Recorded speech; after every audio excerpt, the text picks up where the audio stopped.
Well, hello, folks out there in YouTube land. Got a big show lined up for you. Let's get right on into it. All right, let's pull up this screen. Okay, got a couple things going on. Vols just absolutely lost a heartbreaker last night at Vandy. That was a tough one. We're going to talk about that. We're also going to talk about our offensive coordinator, Halsley, says a third scholarship quarterback is not a pressing need. So we're going to talk all about that as well. So both things kind of surprised me. I fully expected us to pick up a third scholarship quarterback this spring, and we might still, but we'll talk all about that. Also, man, that game last night with Vandy, oh, that was rough. That was brutal. It felt a lot like this. Hey, Mr. McClain, now that it's all over after this incredible ordeal, what are your feelings? How many terrorists did that? Did you get that? Yeah, did you get that? That final 3-shot point. Oh, man, I was like, did he run out of time? I thought they were completely out of time, but he made it with like 0.1 seconds left. It was just a absolute heartbreaker. We went into it with a 2-point lead with, less than 20 seconds to go, down to 8 seconds. Then we got our best free throw shooter in the clutch, and it just, what a mess. Let's look at the stats first. Now here you can see Phillips had a pretty good game. We're going to talk about him not dunking the ball there at the end, but he was 4 for 5, made a couple of free throws, 4 rebounds, and he had 10 points. So he started showing a couple of nice little moves there around the basket like he usually does. So I was glad to see that. Olivier scored some points, 10 points. Vescovi got his shot going there on the three-pointers, scored 14. Awaka played 22 minutes. That may be the most minutes he's played all year. He was 4 for 9, scored 8 points, picked up 9 rebounds. So Awaka, I think, is a guy that we really need to get some more minutes out of. He plays really good defense. Look, he's a freshman, and I understand that, but you can see the skills that guy's got. Key had a nice game. He was 6 for 12, hit a couple of three-pointers, and scored 14 points. So that guy's a scorer, and he needs to shoot more and to get more involved. I think Coach Barnes decided to play Awaka more and decided to get Key more involved to try to get that offense going. And unfortunately, James, who I was really looking to have a big game, had a poor game, and then he got hurt, which is just not good. You know, he's an important cog in this on this team, and he just, you know, he got a look like a high ankle sprain. I hope it's not. I hope it's a low one, but we're probably going to be without him for at least 2 weeks. If it's a high ankle sprain, it might be 3 or 4. It's hard to say. It just depends on the extent of the injury. Vanderbilt had that Robbins guy. I think he's decided to play football because he just bowled over our guys several times, and he made 3 for 4 from the three-point line, which is just ridiculous. And he wasn't the leading scorer. Lawrence was. He was 3 for 4 as well. So they hit their three-pointers pretty well, those main guys. These other guys did not, but they shot 40% from three-point land, so that was really the key to their game and staying in it. There were several times the Vols got up by 5, and I thought we were getting ready to spread out the lead, and they hit a 3 every single time that happened. I think there was 3 separate times we had a 5-point lead, and they hit a 3, hit a 3, hit a 3. So, again, very frustrating. We need to talk about Phillips. Phillips had a chance to dunk it there at the end, and I think he just got caught up in the moment of, hey, I need to run the clock, and he thought, well, this guy might block it on me, but really it looked to me like he should just go up, dunk it, and if the guy fouls him, look, he's a great free throw shooter, and he would have got 2 shots instead of a 1-and-1, which is what we wound up with Vescovi shooting a 1-and-1.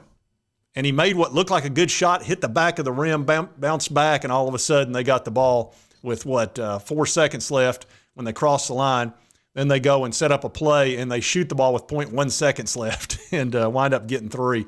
I thought for sure they would go in and try to draw a foul and maybe score close in, but they kicked it out and hit that 3.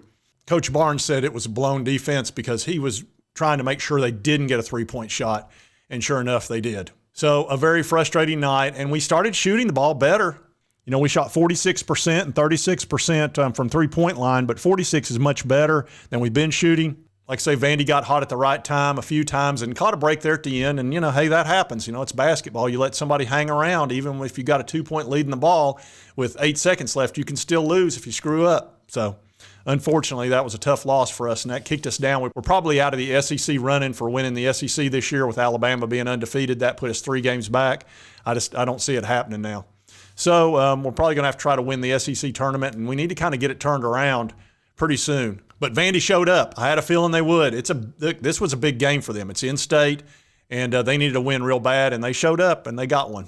Now let's talk about our offensive coordinator, Halsley, talking about the third scholarship and not being a pressing need. Now, I was a little bit surprised by that because really You never see a big-time college team going into a season without at least 3 scholarship quarterbacks, normally 4.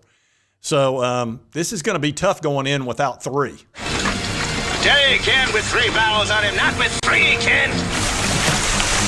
But he's talking about it. Now, we do have 3 walk-on quarterbacks that are all pretty good. You know, they were 3 stars in high school, and a couple of them have been there for a while. So, you know, one of them's Gaston Moore, and Gaston's been with Coach Heupel since UCF. And I showed you some highlights from high school, but we really don't have a lot of highlights from college or anything along those lines, so we don't know what we've got. But they do.